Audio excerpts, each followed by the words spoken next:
Buonasera a tutti, siamo alla quarta puntata di Olistiche Online e abbiamo la nostra esperta coach olistico Maria Jencek Setiabama Devidasi. Ciao Maria, come stai? Beh, grazie Giuseppe. E te ti vedo con un quadro nuovo dietro, un faro nella notte. Ma Ok, io adoro i piacere fari, di essere qui con adoro i tutti fari. voi. Ah, sì? Sì, Ah, ecco qua. E in effetti sono affascinanti, bisogna dire, ci sono alcuni fari in mezzo al mare che uno dice ma come l'hanno fatto, da dove è venuto fuori? E effettivamente il faro è un punto interessante. Infatti mi ricordo che di solito hai un cuscino con il faro in sì, sì. un'altra stanza in cui ti trovi. Bene, buono a sapersi, boh, prima o poi un faro della notte ti arriverà. Ecco, anche da parte mia, prima o poi.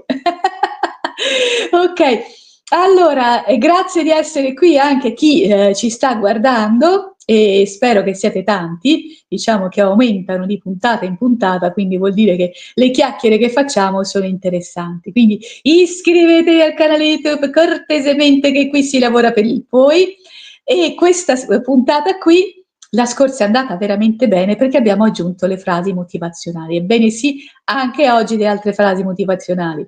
Giuseppe con i pollici sulla tastiera tirerà fuori anche le frasi di oggi. Ma cominciamo con il significato e l'origine del mese di aprile. È un mese ricco di storia, miti, leggende che affrontano radici in diverse culture antiche. Vediamo quindi insieme il suo significato, la storia, i calendari, le tradizioni legate a questo periodo. Eccoci qua, direttamente nell'argomento. Ok, quindi passo direttamente, parlo da sola, va bene Giuseppe? Vado Vai, comunque. vai, vai, vai. Ok. No, io volevo dire solo che oggi Allora, eh, siamo anche in live su Rumble oggi, quindi c'è una novità wow, ai nostri fantastico, streaming. bravo Giuseppe. Esatto, bisogna farsi vedere, bisogna farsi notare, piccolini ma coraggiosi. Comunque, l'origine del mese di aprile, perché come sapete nelle scorse puntate abbiamo visto il mese di gennaio, di febbraio, di marzo e questa volta di aprile, che uno dice, beh, aprile dolce dormire, è l'unica cosa che uno si ricorda di solito. Invece c'è un pochino di più, è un mese dell'agricoltura, ma è anche nei calendari antichi, quindi ha connesso con il suo periodo, ok, mensilità, ha connesse parecchie cose. Quindi l'origine del nome del mese di aprile è l'etimologia, quindi non è del tutto certa, è ovvio, si sa, più o meno ci si arrangia per tirare fuori l'etimologia. Quindi ci sono due teorie principali. Dal latino aperire, cioè aprire, questo suggerisce un collegamento con la primavera, periodo in cui la natura si risveglia, gli alberi germogliano, i fiori sbocciano. Mm. Già il mese di marzo era stato indicato come mese iniziale dell'anno per i romani perché è il mese in cui cominciavano le campagne di conquiste, perché ci si poteva un po' muovere, no? Perché non era più così freddo e le giornate si allungavano un po', e anche per l'agricoltura i primi semi, i primi germogli, i primi fiori, quelli belli che escono fuori così, sono del mese di marzo. Quindi aprile apre, ok, perché germogliano, sbocciano, eccetera, no? Quindi è dedicato anche ad Afrodite, a Venere, a seconda della cultura.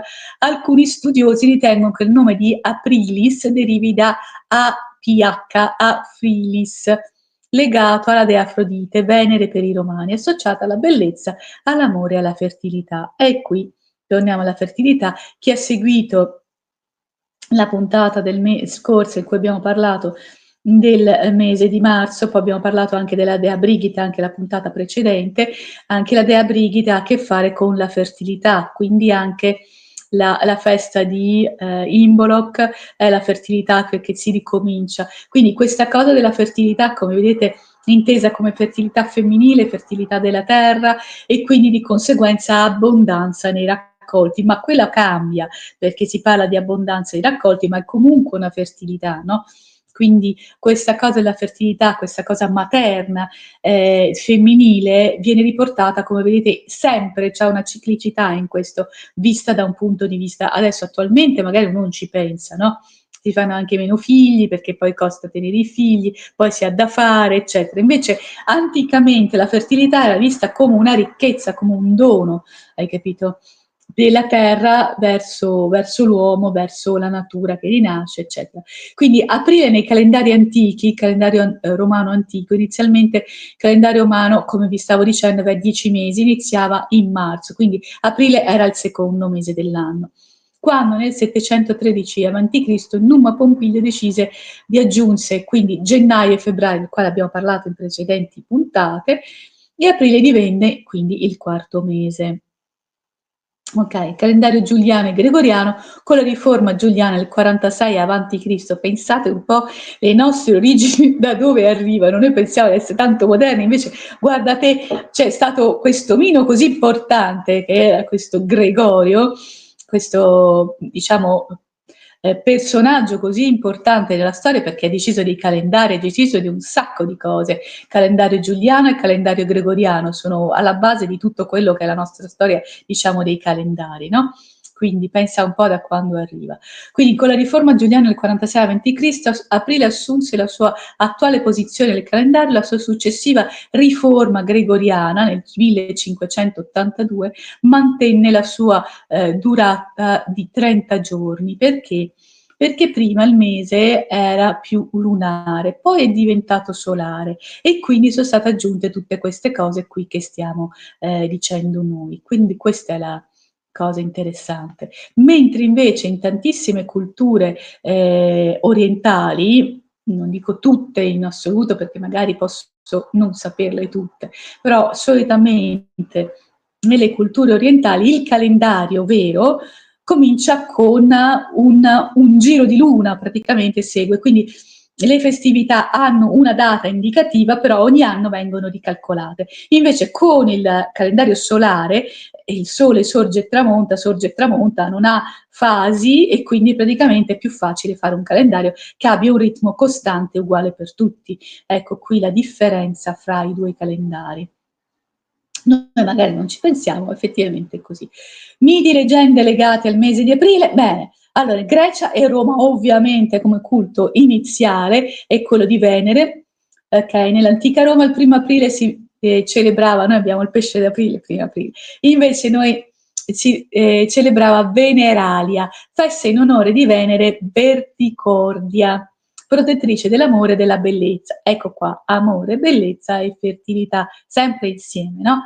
Quindi questo Cupido che arriva con la sua freccia, però poi abbiamo visto anche in un'altra cultura, nella cultura orientale, perché faccio un altro programma su No Limits Radio, in cui proprio la volta scorsa puntata, abbiamo parlato di la versione di Cupido, però la versione vedica, che è Kama, che anche lui scocca una freccia, però poi dopo lui viene incenerito da Shiva e è andata proprio male, mentre il nostro Cupido, questo angioletto con le chiappettine di fuori e le alucce sulla schiena, invece non viene incenerito da nessuno, anzi viene disegnato un sacco di volte. Poi però per Kama, diciamo la Bene, a Kama poi dopo la moglie Parvati, la moglie di Shiva, Parvati, dice senti cortesemente ridai vita a quest'uomo che non voleva far niente di male, ma cercate di aiutarmi per arrivare al tuo cuore e farmi notare da te. Ecco, e quindi praticamente riprende vita dopo che, insomma,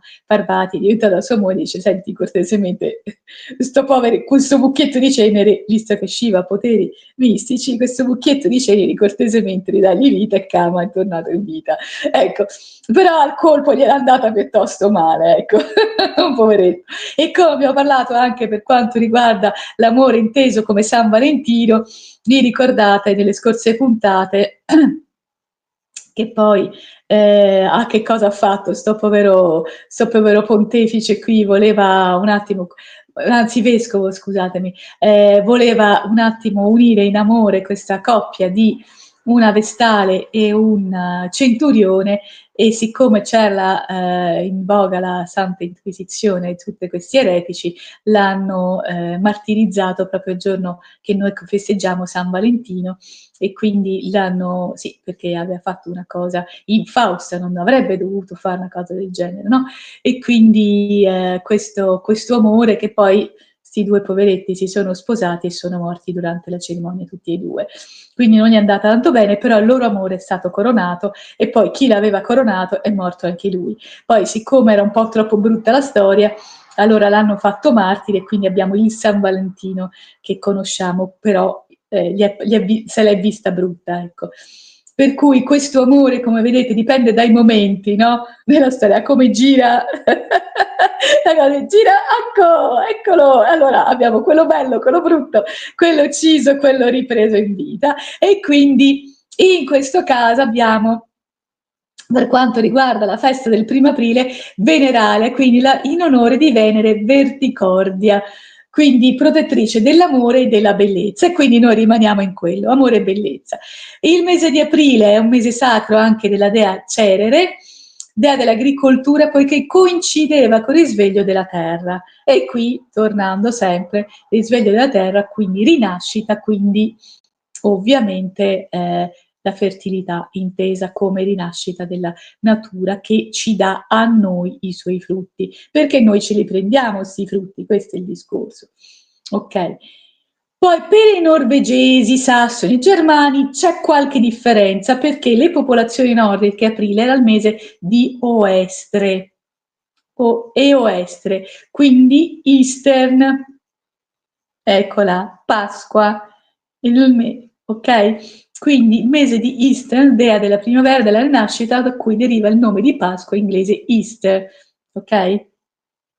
I rituali comprendevano offerte di uova, celebrazioni per il ritorno della luce. Sì, infatti, non a caso, noi abbiamo il simbolismo delle uova, dei coniglietti, eccetera, sì, anche come si chiama?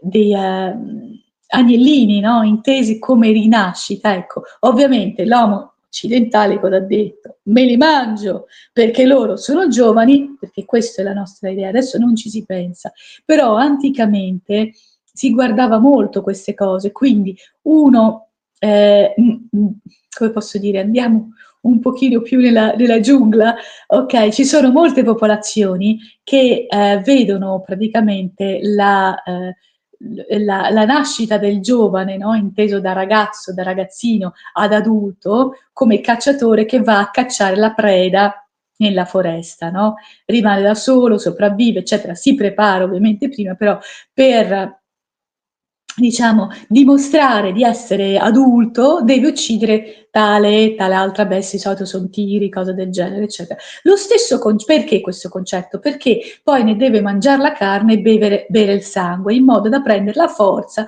dell'animale che ha sconfitto. Ok? Noi queste cose non ci pensiamo, andiamo al supermercato e compriamo la carne. Io no, perché sono vegetariana, però il concetto è: vai al supermercato, vedi tutto un vassoietti, non stai a pensare a tutte queste cose, non pensi neanche alla sofferenza dell'animale, eccetera. Però anticamente si guardavano queste cose, quindi il mangiare un giovane animale significa prenderne la sua giovinezza, per cui questo noi, non tornando a Easter, quindi la Pasqua, eccetera, noi abbiamo le uova che comunque, se non sono fecondate, sono praticamente dei potenziali paragonabili a un utero materno, perché praticamente sono diciamo il posto dove potrebbe nascere il piccino, quindi svilupparsi. Quindi rendetevi conto dentro a questo guscio che forza vitale c'è. Ok, quindi ecco anche perché le uova contengono determinate proteine, determinati enzimi che non si trovano facilmente da altre parti. E quindi il mangiare uova o non mangiare uova ha anche questo un senso. Se andiamo nell'esoterico, ha un senso anche esoterico, nel senso che puoi prendere determinate proteine, enzimi, vitamine, eccetera, per la vita, e quindi utilizzarle per il tuo corpo. Normalmente si possono utilizzare anche, ci sono dei rituali di purificazione in cui si usano le uova per buttare nell'uovo tutta la schifezza energetica che toglie alla persona. E quindi poi le uova si buttano perché diventano impure, perché si sono caricate. Ecco, ci sono alcuni che prendono l'uovo e se lo passano addosso sulla pelle, così, uovo chiuso ovviamente, no? Nel guscio, in modo da assorbire tutta l'energia nera, sporca o che cosa che qualcuno può avergli portato. Quindi vedete che quest'uovo abbiamo tante cose. E poi ci sono i super palestrati che mangiano uova a manetta per farsi muscoli. Quindi rendetevi conto, in questo utero, diciamo, inteso come ambiente fertile, quanta vita c'è all'interno, malgrado magari non venga, diciamo, fecondato, inteso come uovo, diciamo da mangiare, ecco, come intendiamo noi. Però se l'uovo viene fecondato può permettere una vita intera di crescere dentro. Quindi rendetevi conto che cosa significa il mangiare o non mangiare le uova, cioè come prendere energia vitale per noi. Okay? Quindi infatti mangiare uova che cosa ha? Aiuta tantissimo le cellule cerebrali per la concentrazione e l'attenzione e aiuta anche perché contiene determinato, adesso non mi ricordo, direi zinco, però non sono sicura perché me lo sono dimenticato, contiene anche tutta una serie di enzimi, proteine, vitamine importanti per la muscolatura e le ossa. Quindi praticamente rinforza. Ovvio che se uno poi ci beve litri di alcolici vari, birra e cose del genere, magari non è, però a livello suo personale è molto nutriente per il nostro fisico in tutte le età, anche se ci sono culture in cui l'uovo non si deve mangiare, perché no?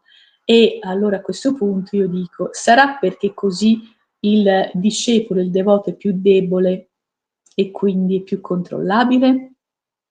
Punto di domanda. Lascio a voi la risposta, ognuno dia la sua. Torniamo al discorso delle abitudini diciamo germane, sassoni, eccetera, in cui si vedeva l'uso delle uova per le celebrazioni del ritorno alla luce, quindi come dire, l'uovo fa nascere, no? E quindi si usano anche le prote, i vitellini come cibo perché è una rinascita e quindi esotericamente parlando noi prendiamo la vita giovane e ce ne nutriamo per rigiovanire anche noi. Questo è il significato esoterico. Poi magari qualcuno mi dirà, ma a me che se me ne frega, mi mangio tutti i protti coniglietti che, voglio dire, tutti i coniglietti che mi capitano, eccetera, a Pasquetta faccio la grigliata e quindi me ne frego di quello che mi hai detto. Però tecnicamente il significato esoterico è questo. Quindi, mitologia celtica. Aprile segnava il passaggio fra la festa di Beltame, che è il 1° maggio, periodo verso cui il velo tra il mondo degli spiriti e il nostro diventa più sottile. Gli antichi druidi celebravano la fertilità della terra con falò e danze. Quindi abbiamo già parlato nel mese scorso di Imbolc prima, poi di Ostara, che ha a che fare con il 21 di marzo, adesso parliamo di Beltame che deve arrivare, che è per noi il 1° maggio. Ok, quindi è un mese di passaggio in cui c'è la festività di Easter, quindi Easter e quindi Pasqua, ok? Però non c'è una festa celtica, curiosamente, no? Tendenzialmente feste celtiche ci sono quasi in ogni mese, ma in questo caso no. E quindi poi andiamo la fertilità alla terra con falò e danze. Abbiamo già detto che i falò rituali, quelli per festeggiare, ci sono sempre in tutte le feste, c'è il falò rituale, intesa feste celtiche. Magari noi accendiamo solo le candele, loro fanno i falò per tutto il giorno per dare proprio energia vitale, no? Il fuoco sempre acceso che brucia la fiamma della vita, la fiamma continua, eccetera. Nelle chiese una volta c'era sempre una candela accesa che significava che Gesù o Dio o la Madonna, a seconda di che chiesa com'era, diciamo, improntata, era sempre presente. Così anche si accende la candela ai defunti in cimitero o la lucina elettrica adesso, proprio per dire che mantiene sempre la fiamma vitale e quindi mantiene sempre questo onore che si dà alla persona, no? Che non c'è più in vita, ma mantiene sempre la sua energia vitale, no? Intesa come, ovviamente, che cosa? Come anima. Che l'anima è onnipresente, parlando di Gesù, di Dio, della Madonna, delle divinità varie, è sempre onnipresente, mentre invece quella del defunto, che non è più in vita, la sua anima è sempre viva e si rincarna per chi ci crede e per chi non ci crede e non si rincarna, però non so cosa bisogna altro dire. Comunque, andiamo adesso in Cina e in Giappone, perché il mese in Cina, il mese di aprile, corrisponde al periodo in cui si festeggia Qimingin Festival, la festival della luminosità pura, dedicato agli antenati, vedi che ci siamo sempre, agli antenati e la pulizia delle tombe. Quindi la cura degli antenati che noi abbiamo dimenticato come cultura occidentale, magari ecco ci sono le donnine che vanno al cimitero, queste cose, puliscono le tombe, fanno queste cose qui, è un rituale che onora l'antenato, che non è per forza andare a piangere sulla tomba, ma è onorare l'antenato, ma bisogna onorarlo anche in altri modi. Infatti molti cristiani usano fare le messe rituali per onorare la persona, eccetera. E quindi anche questo, come vedete, non siamo lontani, anche se magari non ci pensiamo, però come vedi tutto il mondo è paese in un certo senso. Quindi questo in Cina abbiamo detto la festa del Qingming Ming, e la festa della luminosità pura, invece in Giappone in aprile segna l'inizio dell'anno scolastico e lavorativo che è legato alla fioritura del sakura, cioè dei ciliegi, simbolo della transitorietà della vita. Quindi pensate un po', mentre per i romani il primo mese era marzo, per invece i giapponesi il primo mese è il mese di aprile, legato alla fioritura dei sakura, cioè dei ciliegi. Pensate un po' che noi pensiamo di essere lontani, invece vedi che all'agricoltura, il sole e la luna siamo sempre legati. Sempre, sempre, sempre, sempre, continuiamo ad essere legati. Ecco. Quindi la nostra natura, diciamo, umana non è slegata dalla natura che ci circonda. Questo ve lo dissi anche altre volte, che il mondo celtico è molto legato a queste fasi qui, i romani lo erano, però noi con la civiltà intesa come macchine, auto, uffici e case, spesso anche appartamenti dentro a costruzioni più grandi, tendiamo a dimenticare, a perdere, no? Perché non ci capita, abbiamo da fare altre cose e non ci pensiamo. Quindi, però altre festività legate appunto al mese di aprile sono ovviamente il primo aprile, quello che sappiamo, che è il pesce d'aprile, la tradizione di origine incerta, probabilmente legata alla fine del calendario giuliano in Francia ed alcune celebrazioni di Capodanno romano. Quindi non si sa bene, però vi abbiamo visto prima della Venere e quindi non si sa perché proprio il pesce.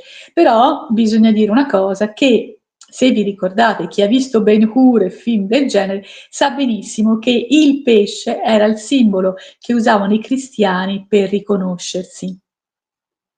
Quindi che c'entri qualcosa con il pesce d'aprile, adesso noi intendiamo come scherzo, ma che magari anticamente per i cristiani di quell'epoca lì, quando i romani li perseguitavano, magari ha a che fare con quello. Io informazioni sull'argomento non ce le ho. Domanda ce l'ho, questa me la son fatta.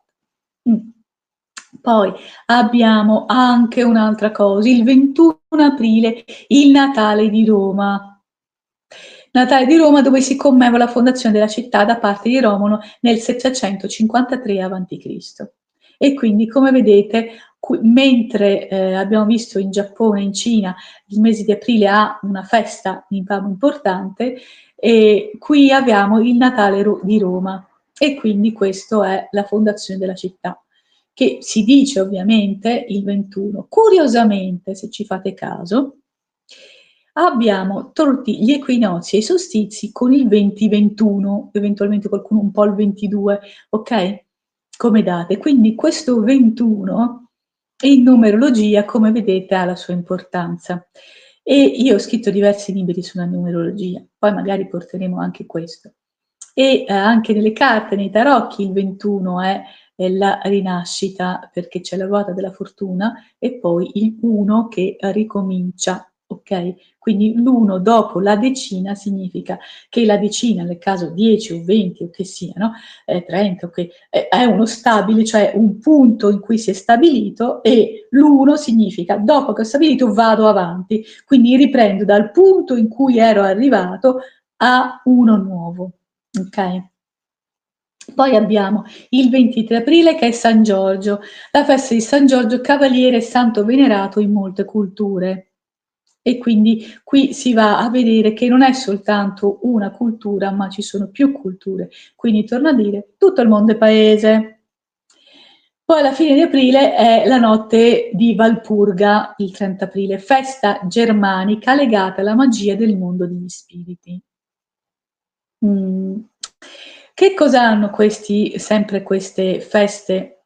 Guardate un po'. Allora, il 30 è la chiusura del mese. 30 di novembre con aprile, giugno e settembre, di 28 ce n'è uno, tutti gli altri ne hanno 31. Curiosamente è stato dato il 30 come stabile, anche se il aprile ne ha 31. Ok? Che cos'è la fine del mese e l'inizio del nuovo? È una soglia. Quindi quando abbiamo parlato delle soglie, che la dea Brigitte è nata in una soglia, quindi fra la notte e il sorgere del sole, quindi sono portali. E quindi questi portali, ok, noi abbiamo visto anche Stargate, ok? Per dirlo in modo filmico, Stargate, ok? Lo Stargate, gate è cancello, Stargate è stelle, cancello delle stelle, quello, no?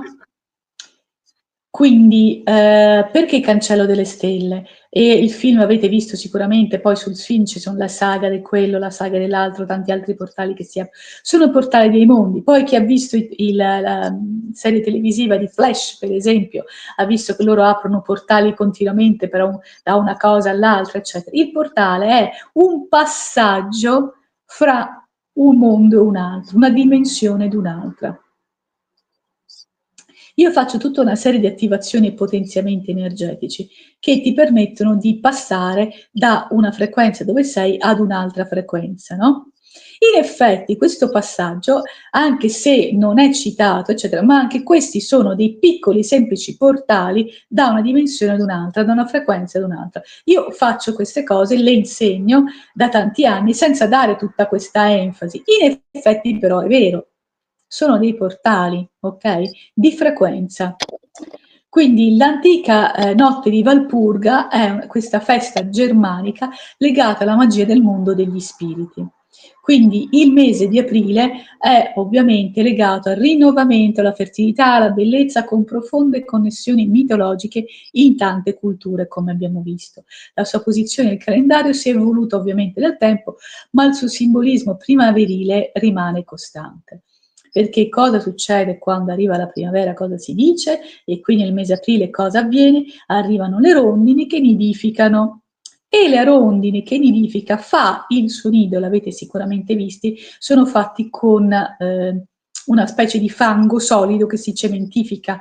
Ok, quindi loro se fanno un nido una volta, poi ovviamente sanno che l'hanno fatto e tornano in quel punto lì.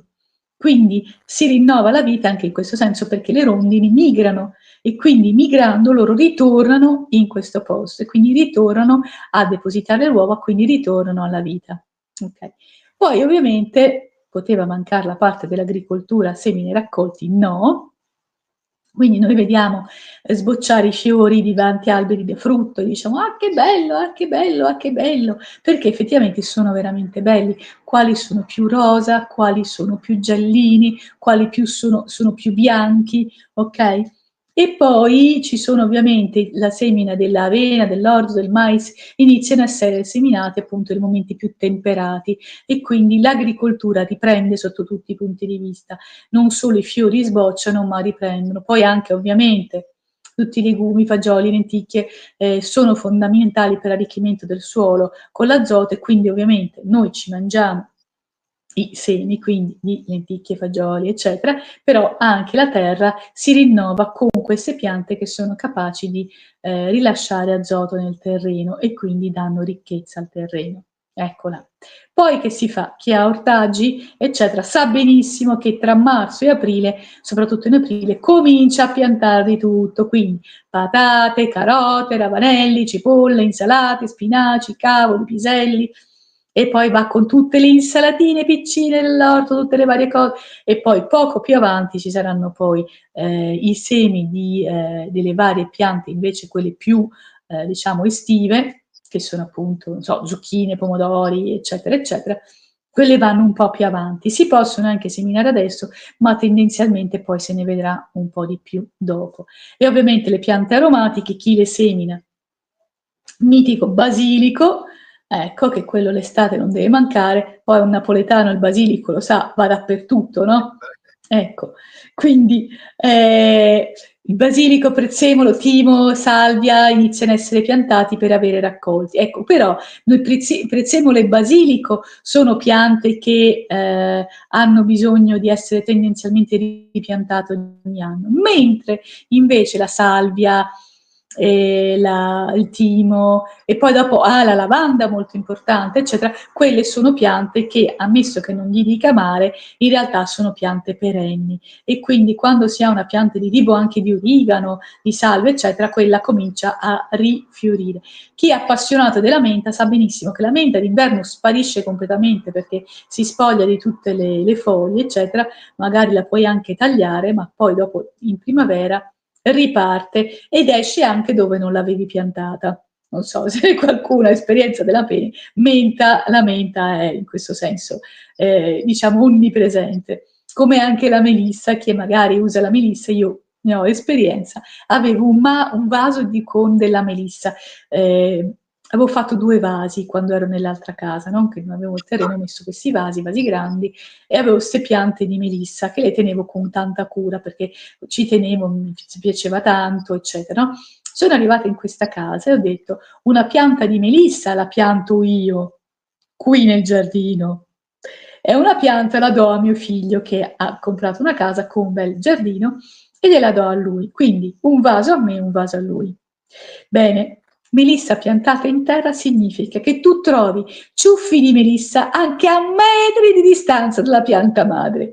Cioè, io adesso ho la melissa nell'orto, nel giardino, dove non sapevo neanche di averla piantata. Cioè, e ogni primavera trovo ciuffi nuovi di melissa, ma non con delle fogliettine piccole, con dei patacconi di foglie grosse così.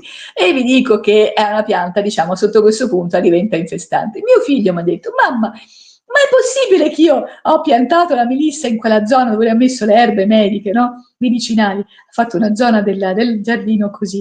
E l'ho trovata dall'altra parte in mezzo al campo. Dico: guarda, non ti preoccupare, io ho 8 piante adesso almeno. E non le ho piantate, però i semini vanno da tutte le parti. Quindi è una pianta antifestante, però sappiate che è molto benefica, dissetante, e con la melissa, volendo anche la lavanda, però la melissa, la menta e il limone, fate delle tisane strepitose che poi potete anche farle un po' concentrate, metterle in bottiglioni e poi le usate come succhi estivi per dissetarvi, sono fantastiche. Quindi sappiate, adesso mi piacciono tutte queste cose, quindi come vedete gli argomenti con me non mancano. Giuseppe, pacificamente silenzioso, sa che tanto quando attacco non mollo, quindi... Ok, passiamo anche alla fioritura, all'impollinazione. Mi raccomando, vi ricordo a tutti che mentre le vespe pungono e fanno male, e uno dice il nido di vespa lo allontano da casa, sappiate invece che per le api bisogna fare attenzione, perché le api pungono solo se, diciamo, veramente messe in difficoltà, mentre le vespe gli girano e ti pungono e ti seguono anche per pungerti, e le vespe non muoiono quando ti pungono, mentre invece le api, se ti pungono, muoiono. Quindi tutti questi insetti che magari a noi possono non piacere, come api, vespe, vespine varie, tutti quei moschini vari, e poi ci sono le farfalle poi ci sono c'è un tipo di farfalla con un becco lungo, eccetera. Sono animali preziosissimi perché permettono l'impollinazione dei vari fiori e quindi permettono i semi che si possono poi ripiantare, quindi continua la vita delle piante, e l'impollinazione delle piante da frutto, che se no frutti non ce li mangiamo. Quindi sappiate che, malgrado possa darci fastidio, di tutti questi insettini impollinatori per noi sono fondamentali. Quindi vi dico, piuttosto mettete una zanzariera in più a casa, ma un DTT in meno in zona dove animali possono, sì, noi abbiamo le zanzare, uno dice le zanzare rompono, però effettivamente bisogna calcolare che le zanzare non sono impollinatrici, però ci sono tutti questi alberi che hanno bisogno di essere impollinati e ci vogliono gli insettini, quindi non odiamoli tutti a prescindere. Quindi, tornando a fioritura e impollinazione, molti alberi da frutto come ciliegie, albicocchi, meli, peri iniziano la fioritura. È un periodo cruciale, ovviamente, per api e insetti impollinatori vari di cui abbiamo appena parlato, che aiutano la fecondazione delle piante. In viticoltura entra una fase importante con la ripresa vegetativa della vite dopo l'inverno. Chi è un po' che conosce un po', magari si è fatto un pergolato con la vite, sa benissimo che d'inverno sembra tutta secca e morta e poi tira fuori dei germogli ricchi e vigorosi e da lì in poi comincia a vegetare continuamente e va dovunque. Quindi sicuramente è importante, diciamo, questo periodo, questo ritorno alla luce e al calore, perché tutti questi animali e piante ritornano a vivere. Per quanto riguarda sempre l'agricoltura, suolo e irrigazione, ci sono le piogge primaverili, questi temporali che ogni tanto qualcuno dice le bombe d'acqua, invece da piccoli c'erano i temporali e la mamma ti dice non ti preoccupare, magari ti trovavi al giardinetto, mi ricordo che mia mamma andava di solito al giardinetto, eccetera, con i miei amichetti, ci mettevamo sotto l'albero. Poi dicono che sotto gli alberi non si deve stare perché se c'è il fulmine è pericoloso, però noi, l'unico ombrello grande che avevamo era l'albero, andavamo sotto l'albero, aspettavamo quei 10 minuti, massimo un quarto d'ora che smettesse di piovere, dice non ti preoccupare, c'è il temporale primaverile. Okay. Adesso invece le cronache dicono temporale, quindi vuol dire bomba d'acqua, pericolo, e invece è normale che ci siano dei temporali con pioggerina più fina o temporali un pochino più forti e quindi ovviamente poi voi mi dite straripano i fiumi, ma quello è un altro argomento perché molto spesso c'è l'incuria nel seguire i corsi d'acqua oppure si chiudono determinati punti dove l'acqua scorre e quindi ovviamente non sapendo dove andare lei esce. È come quando tappate un lavandino e lo tenete aperto o una vasca la tenete aperta e quindi dopo quando continuate a tenerla aperta però tappate da una parte è ovvio che da qualche parte esce, quindi vi allagate casa se tenete la vasca aperta o il lavandino aperto, tappo chiuso, ovviamente. Quindi il concetto è uguale anche Le per la dighe natura. gestite male. Poi sì anche. Chiuse, tenute chiuse e mai aperte, quindi sono bloccate, tante cose. Poi sì, quello che poi è la cosa più assurda è che vengono magari tagliati degli alberi, delle cose cadono in acqua e non vengono raccolti mai. E quindi si fanno le dighe di tronchi, ne abbiamo viste, chi ha visto un po' questi filmati delle ultime esondazioni di fiumi, sono andati a vedere, hanno visto che erano dei tronchi tagliati regolarmente, cioè proprio tronchi tagliati e mollati nell'acqua. E ok, va benissimo, però non siamo nei fiordi nordici che si usa l'acqua per trasportarli a valle per poi raccoglierli e tagliarli. Qui siamo nell'incuria e nella ignoranza di tale procedimento, perché questo è alla fine, questo è.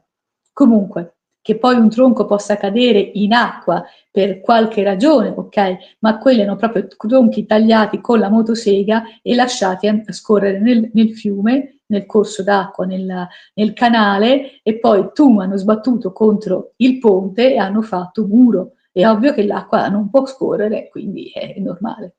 È così. Quindi tornando alla ridazione, dopo le piogge primaverili il terrone viene lavorato per arearlo e prepararlo alle semine, oppure è già stato areato magari e quindi è pronto per essere seminato e poi di conseguenza la pioggerellina primaverile o l'acquazione primaverile aiuterà i semi a germigliare.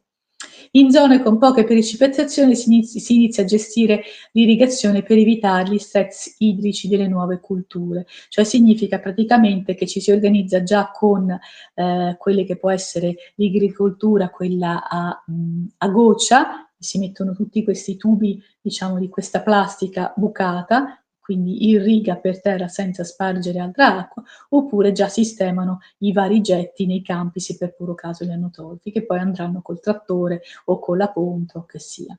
Quindi già si pensa a questo. Però gli lavori, adesso andiamo nei lavori, guardate cosa che ho trovato, una marea di roba, i lavori agricoli nelle diverse culture dell'antico Egitto. Aprile coincideva con la stagione Shomu o Somu, in cui il Nilo si ritirava, lasciando terreni fertili pronti per la coltivazione.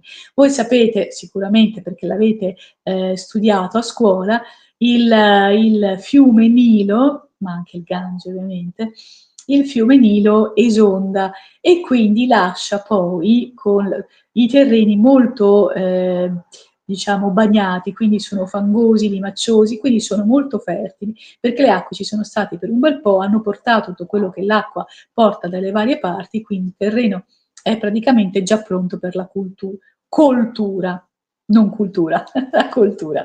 E quindi questo è. Però anche nell'antica Roma si faceva qualcosa. Quindi durante le feste dedicate a Cerere, come abbiamo visto il mese di aprile c'è la festa dedicata a Cerere, si benedicevano i campi e si pregava per un buon raccolto. Ecco qua, una festa di benedizione per l'agricoltura. Ce ne sono più di una, ovviamente ne abbiamo parlato già parlando del mondo di Brigitte. Ti ricordi Nicola che abbiamo parlato anche del fatto che c'è la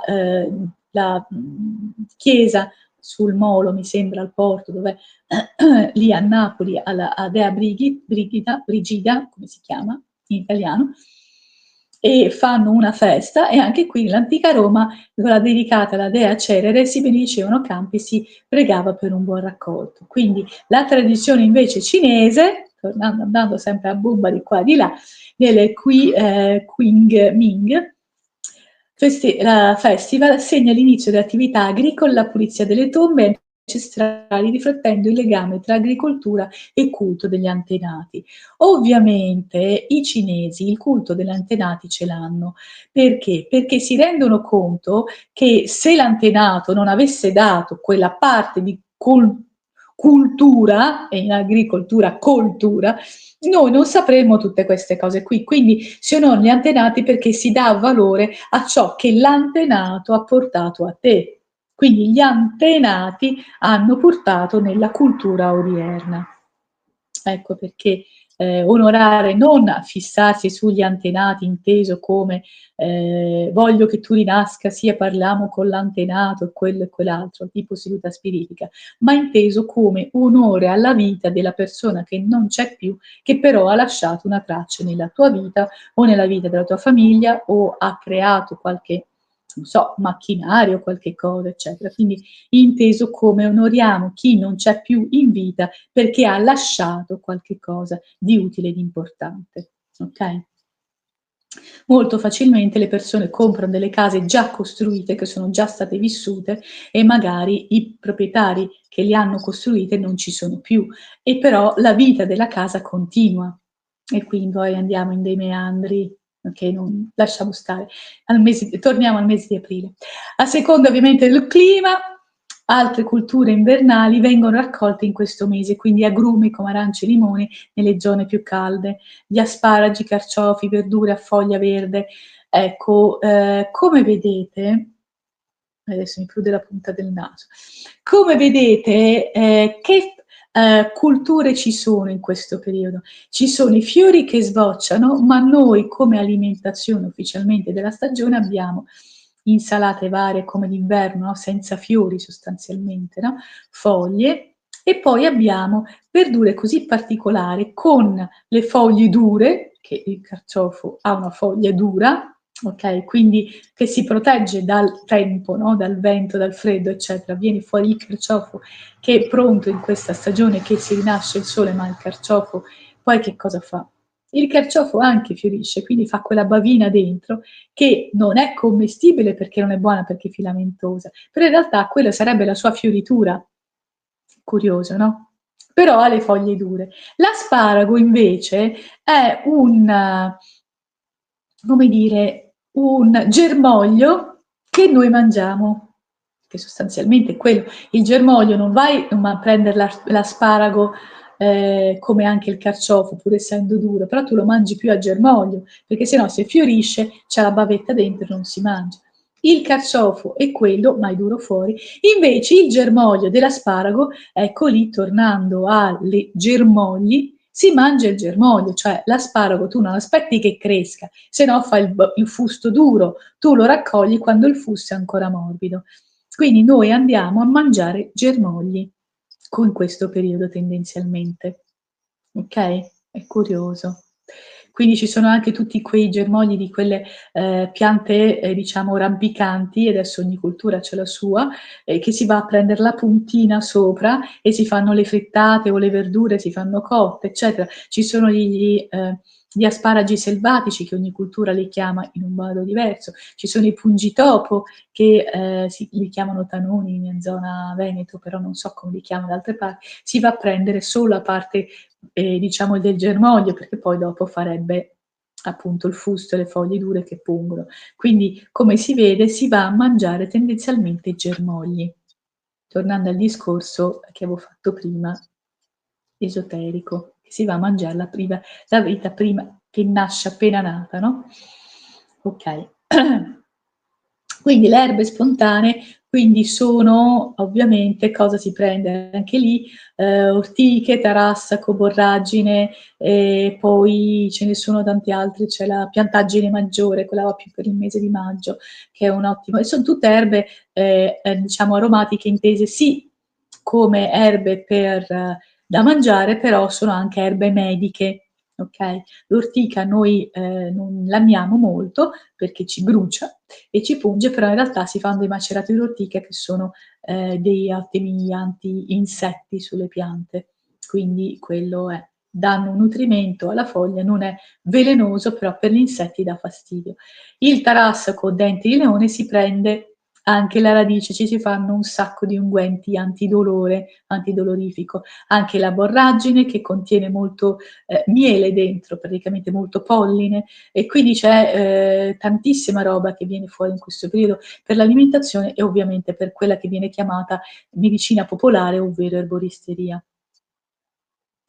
Poi abbiamo ancora il simbolismo agricolo, quindi in molte culture aprile è il mese della fertilità, della crescita e rinnovamento, come stiamo vedendo. I contadini osservano, quelli che chiaramente guardano queste cose, il comportamento degli animali e i cambiamenti nel cielo per prevedere il clima e garantire un buon raccolto. E qui torniamo alla cultura della coltura originale, dell'agricoltura originale. E quindi celebrazioni agricole di questo mese riflettono il profondo legame tra l'uomo e la natura, testimoniando antiche tradizioni che ancora oggi influenzano l'agricoltura biologica e sostenibile. E come abbiamo visto si va tendenzialmente anche a guardare tutto quello che è come posso dire, la natura intesa come rinascita, quindi come nuova vita, nuova vitalità. Ok, quindi questo è quanto. E invece, saltiamo a bomba sull'altro argomento, abbiamo avuto non molto tempo fa, insomma, da questa puntata, abbiamo avuto come si chiama? Un'eclissi. Allora, una cosa invece che va in antitesi con la nascita e quindi con l'usare l'energia fresca e nuova è proprio l'eclissi. Io ho visto girare in rete meditazioni per l'eclissi, preparatevi l'eclissi, buone eclissi di luna, buone eclissi di sole, eccetera. Ma siete fuori? L'eclissi è il momento in cui non bisogna agire secondo la cultura antica vedica, quindi secondo l'Ayurveda, secondo le culture vediche, eccetera. Perché? Perché questo momento di buio porta fuori l'entità del buio. Ok? In eclissi, quali sono le entità del buio? Allora, noi possiamo dire che nella cultura chi si muove nel buio sono i ladri, chi si deve nascondere, chi si deve proteggere dalla vista degli altri, ok? In senso esoterico, cioè più sottile, ci sono le entità che si muovono nel buio. I bambini vedono il babau, ok? Ci sono le culture dove il bambino vede il babau a buio, il buio di notte, ha paura che venga il babau a prenderlo o come lo voglia chiamare, no? L'entità del buio che ti prende. Secondo invece la cultura vedica e l'Ayurveda abbiamo il pianeta nero di Rahu, è il pianeta del demone, ok? Dell'entità nera che copre la luce. Quindi quando c'è un'eclissi, ovviamente nella zona dove tu sei presente, ovvio, no? Quindi non eclissi dell'altra parte del pianeta, nella zona dove tu sei presente, quando c'è l'eclissi tu non devi fare niente, quasi neanche pensare, ok? Non devi cucinare, non devi mangiare, non devi meditare, non devi produrre niente, non devi vendere niente, non devi comprare niente, perché se no le entità oscure possono entrare in quello che tu fai. Ok? Quindi è l'antitesi del quello che è il mese di aprile come rinnovamento, quindi fertilità, nuova vita e energie vitali nuove. Ok? Mi prude la testa, mi prude le idee. Ok. Quindi vedete, quando sentite dire buona eclissi oppure meditazione, che guardare l'eclissi nel senso con quei filmini un po' protettivi, gli occhiali protettivi, essere curiosi, filmarla, non è un male, ok? Però quello che è la cultura è perché, adesso vi parlo di Shiva. Allora, sempre nell'altro programma che sto facendo, abbiamo parlato 4 puntate di Shiva su No Limits Radio. Poi potete trovarlo sul mio canale YouTube. Mi raccomando, iscrivetevi anche al mio canale YouTube, ragazzi, Maria Jencek Satyabhama Devidasi.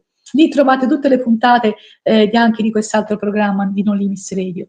Ecco, lì parlavamo proprio di Shiva. Shiva chi è? È una personalità spirituale molto elevata, con varie sfaccettature.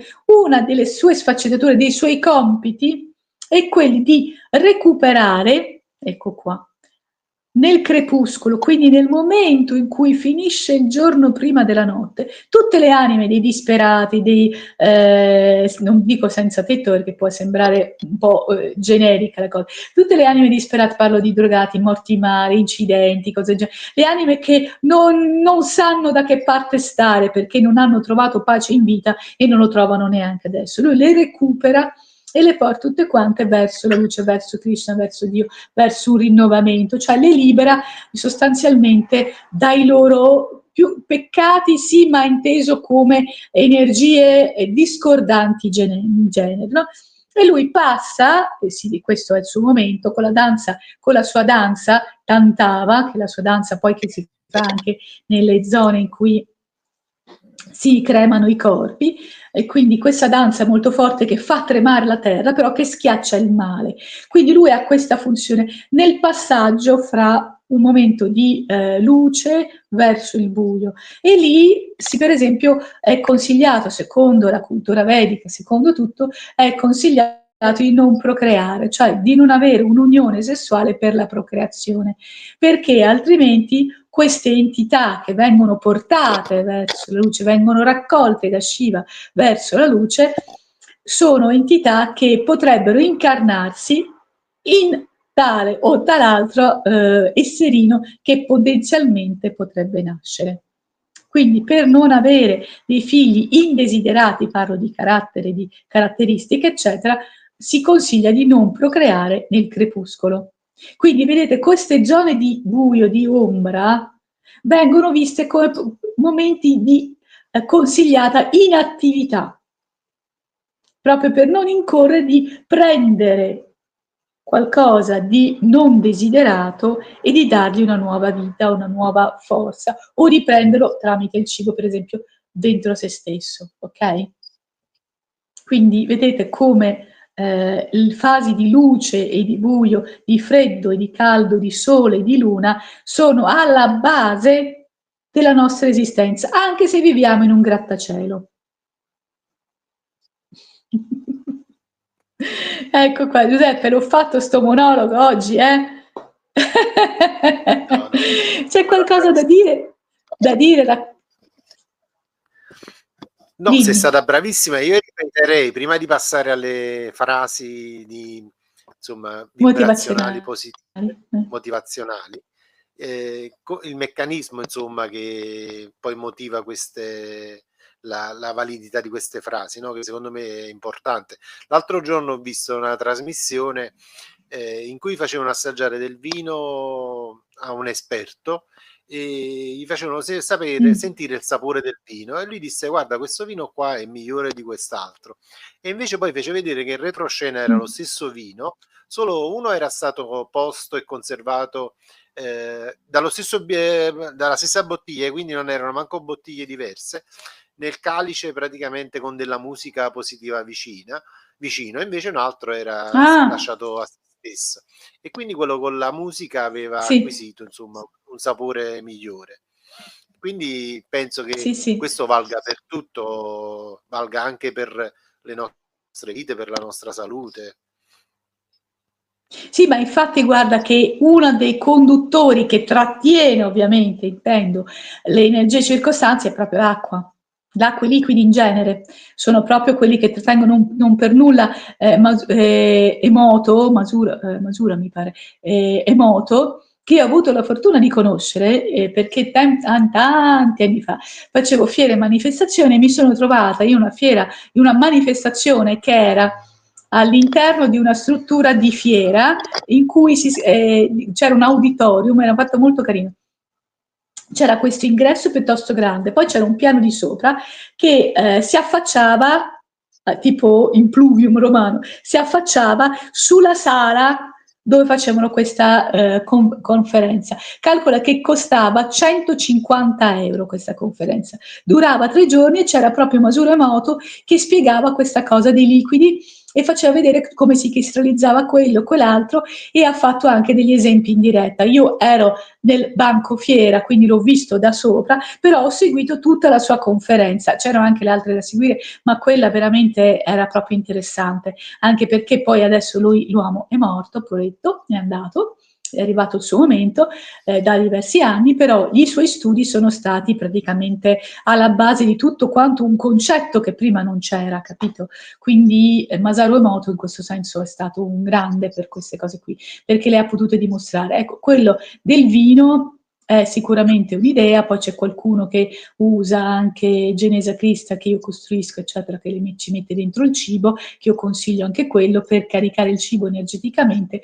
Chiunque ha una Genesa Crista, specie se sono quelle mie, dell'acciaio organica, e che sono belle cariche e pimpanti, ecco, di metterlo lì vicino. E così anche le genesa vicino a le piante servono per farle germogliare meglio. Se la pianta è un po' lì che non sta bene, sicuramente la genese o pentasfera sono utili per l'agricoltura.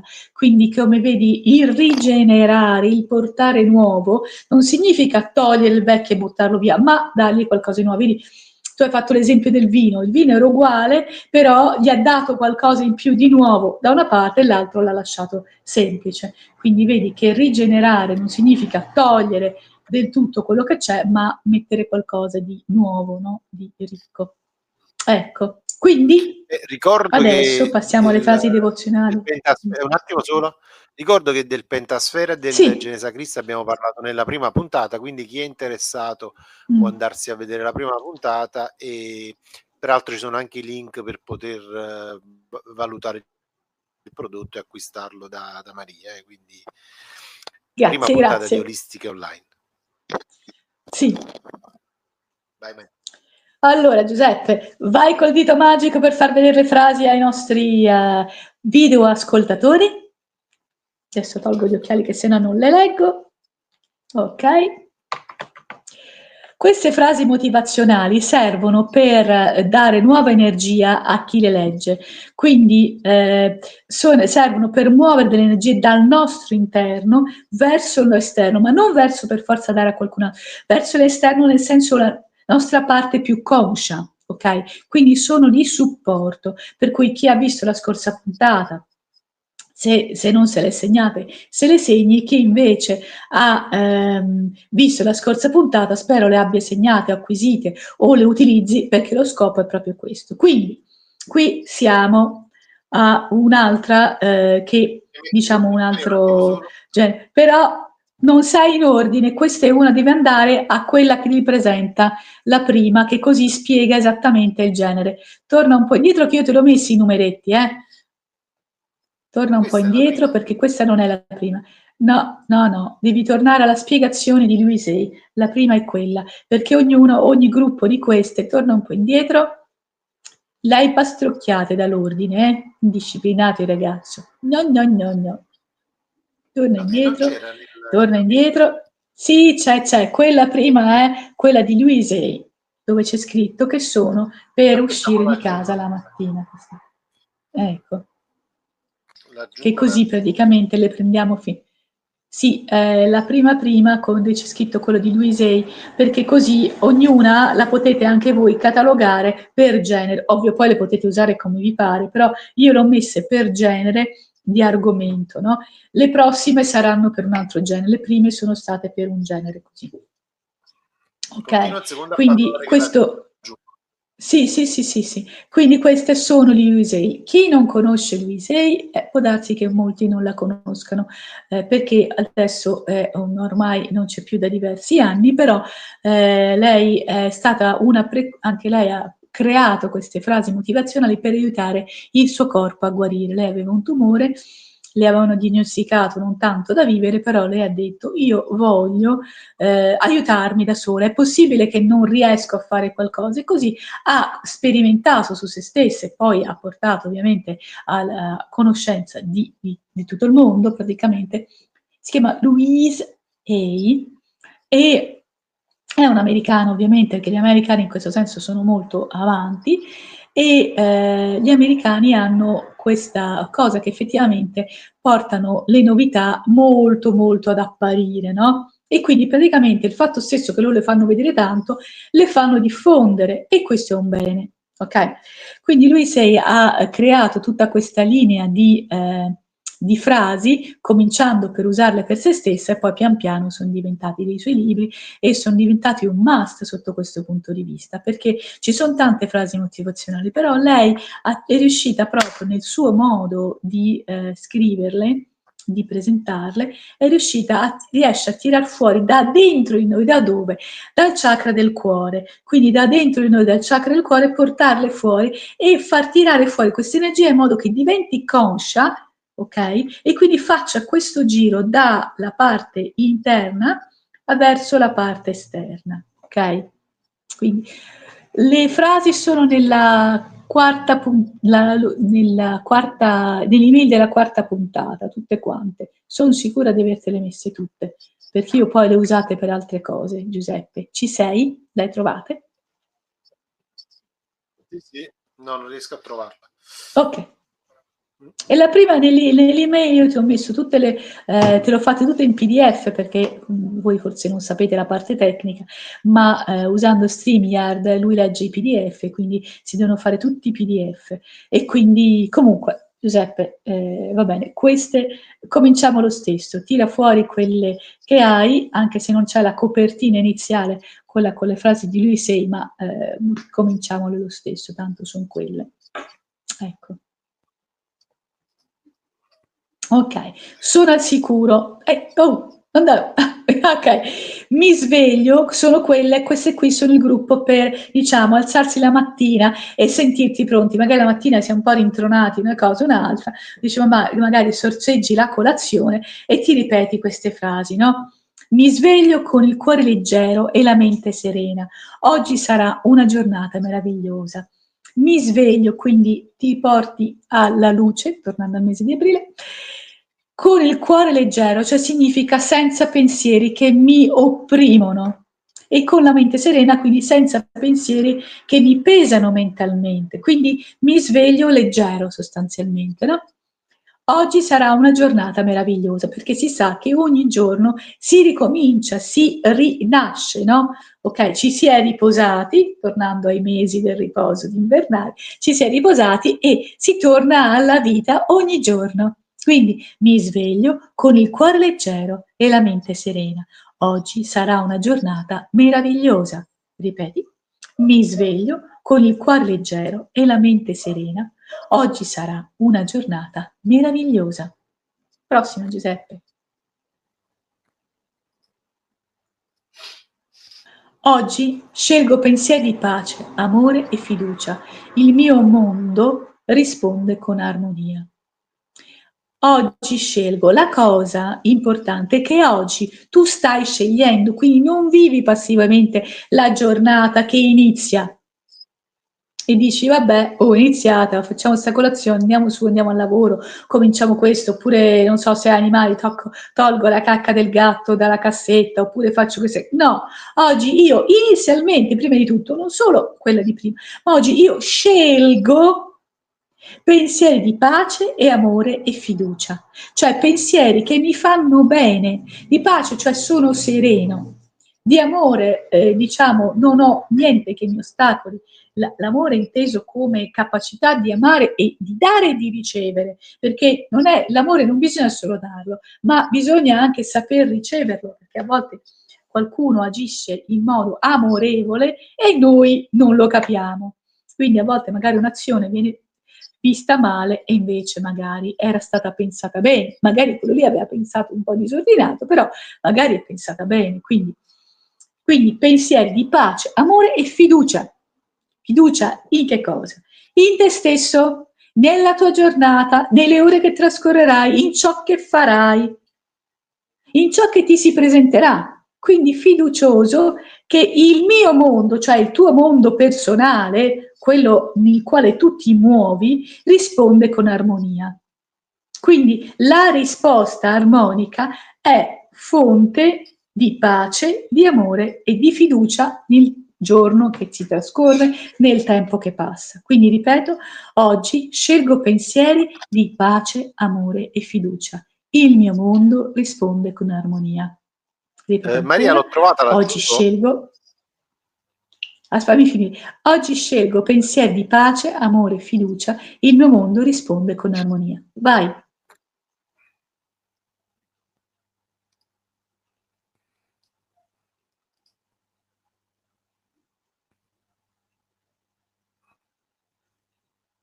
Questo era quello della volta prima. Questa era quella della volta scorsa.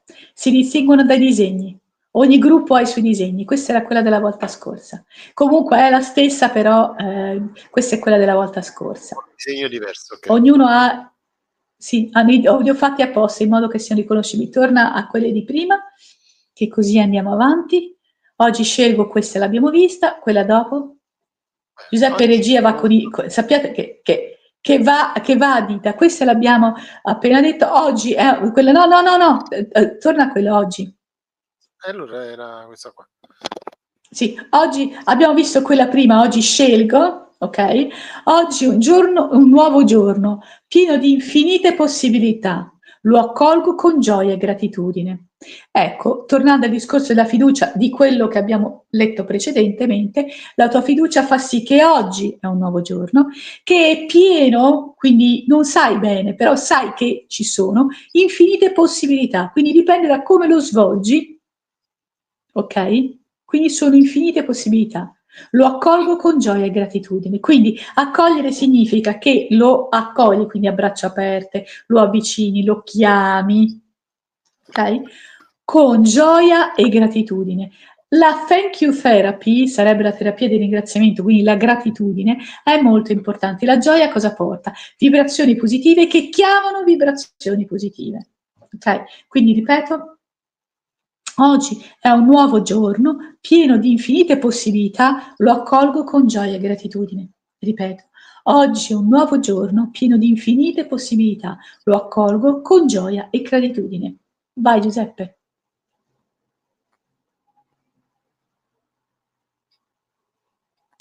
Mi apro alle benedizioni di questa giornata, tutto va esattamente come deve andare. Cosa vuol dire? Che mi apro, quindi accolgo, mi apro alle benedizioni, cioè a tutte le energie positive di benedizione, quindi benevole, benedizione, benevola, di questa giornata. Ok? Quindi ti alzi e quindi richiami a te energie positive. Tutto va esattamente come deve andare. Quindi senza tensioni, quindi tutte le vibrazioni, ecco perché sono in ordine, perché tutte le vibrazioni che hai richiamato con le altre che abbiamo visto, tu in questa qui le apri, quindi ti accogli e sai che tutto va come deve andare. Cioè non ci sono altri ostacoli, perché ti sei preparato a non ricevere, a non vivere, a non temere altri ostacoli. Perché a volte noi li temiamo, quindi li chiamiamo, capito? Pensiamo di no, ma a furia di temerli li chiamiamo. È lì la cosa. Quindi, ripeto, mi apro alle benedizioni di questa giornata. Tutto va esattamente come deve andare. Ripeto ancora, mi apro alle benedizioni di questa giornata. Tutto va esattamente come deve andare. Ce ne sono altre o è l'ultima? L'ultima manca. Ok. Sono al sicuro, sono amato o amata e tutto nella mia vita si sta svolgendo per il mio massimo bene. Anche questa è una frase chiave. Per cui sono al sicuro perché? Perché la situazione è benevola, la scelgo io, è benevola, mi porta appunto benedizioni, quindi io sono al sicuro, sono amato o amata, ok? Dipende dal sesso, e tutto nella mia vita si sta svolgendo per il mio massimo bene. Quindi la fiducia della quale abbiamo parlato in precedenza fa sì che le cose che devono arrivare arrivano e si svolgono per il mio massimo bene. Quindi non c'è qualcosa che arriva che deve farmi del male, che quindi io devo stare attenta lì, pensare, oddio, quello, quell'altro, no, quello sì, quello no, perché quello mi ha detto no. Perché con le precedenti frasi abbiamo chiamato energie positive, ci siamo proposti, ok, al mondo, quindi alla giornata, con energie positive, quindi io sono al sicuro, sono amata, amato, e tutto nella mia vita si sta svolgendo per il mio massimo bene. Quindi questa è serenità. Quindi rivivere la giornata con serenità, fiducia, amore, gioia, ok? Sono le basi per richiamare sempre energie positive. Poi dopo, se noi agiamo a cazzo, questo è un altro discorso, però tendenzialmente se noi cerchiamo di agire nel modo migliore e coerente con queste frasi, siamo al sicuro, siamo amati, e nella vita, cioè in questa giornata, le cose si svolgono per il nostro massimo bene. Quindi sono al sicuro, sono amata o amato, tutto nella mia vita si sta svolgendo per il mio massimo bene. Quindi, Giuseppe, io penso che qua abbiamo fatto una puntatona con benedizioni per tutti e spero che i nuovi di Rumble possano poi andare a curiosare nelle altre puntate che caricherai, perché le carichi su Rumble, giusto? Le puntate passate. Vero? Sì, Perfetto. sì, le carico. Quindi le puntate passate, quindi ci sarà la playlist di questa diciamo novità su Rumble, per cui ottimo anche questo, così da poter diciamo dare voce maggiore a tutte ste chiacchiere che io faccio e che con Giuseppe si impegna a metterle in onda, e quindi io spero che questo programma coinvolga tante persone e dia aiuto, sostegno, conoscenza, cultura o coltura, coltivi la parte fertile della nostra mente o del nostro cuore, o così faccia passare un po' di tempo sereno a chi ascolta, che dice poi boh, vabbè, adesso riprendo a cucinare, oppure adesso riprendo e vado a fare un giro al cane o cose del genere, oppure magari dice ok, col cellulare, le cuffiette Bluetooth o cuffiette varie, mi ascolto sta trasmissione mentre il cane fa i suoi bisogni, almeno così non mi annoio, perché tanto le strade sono sempre quelle, il cane usa sempre la stessa parte. Oddio, sono idee, però facciamo una passeggiata un po' diversa, ecco così. Oppure magari aspetti l'autobus, oppure sei su un mezzo di trasporto e è una trasmissione che ti aiuta a passare meglio il tuo tempo. Insomma, noi ci proviamo, ecco. Giuseppe, mi rinforco gli occhiali e dal pulpito qua dico grazie e arrivederci a tutti. Grazie a te. Grazie Giuseppe, grazie a chi ascolta. Iscrivetevi anche al mio canale YouTube, perché vi ricordo che ho quell'altra trasmissione che può interessarvi a chi piacciono le trasmissioni, che è No Lips Radio, sono l'altro dove si chiama, c'ho tutta una playlist in cui potete trovare, quindi vi ringrazio e vi saluto. Giuseppe, metteremo tutto sì, in descrizione. Certo. Quindi, lo cercate. Ok, grazie Giuseppe. Sì. Grazie a te. Sì. Ok. Vabbè, comunque. Arrivederci a tutti. Ciao. Baci e abbracci a tutti, alla prossima.